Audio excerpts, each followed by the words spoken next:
sometime before Christmas, I was invited to a very unusual luncheon in a southern city. And when I was seated around the table in a hotel ballroom, I could tell this was going to be an interesting luncheon because the people around the table were very diverse by profession, by ethnicity, color, the whole thing. And as we were instructed, we went around the table one by one and we explained who we were and what we did for a living.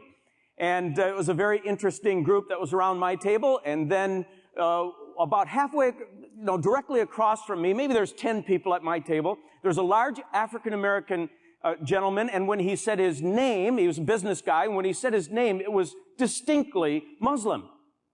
And I thought that was interesting. And then the next person went, we started our meal, and this African-American Muslim at one point in the meal made eye contact with me and just kind of mouthed the words, "Love your books." So I looked over my shoulder to see if there was an author in the room, and I said, "Me?" Like that? And he said, "Yeah, you." He said, "We'll talk later." I said, "Okay." And I really thought that he had me confused with someone else. So after the lunch, he pulls me off to the side, and he said, I now understand this was probably a little confusing because you assume I'm a Muslim and all of this. And I said, I try not to assume anything in situations like this. And he said, well, let me tell you a little story. I've been a Muslim my whole adult life, and being an African-American Muslim in a southern city and being in the profession that I'm in, he said, it's not been an easy go.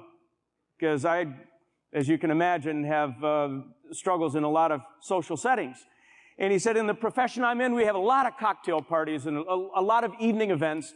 And he said that the natural course for me, the natural pattern for me is to go to one of the parties that I have to go to in my profession, and I'm served a drink and I get some hors d'oeuvres, and I try to make contacts in the room. But inevitably, I wind up standing alone at most parties until it's time where I can gracefully make an exit, and then I leave.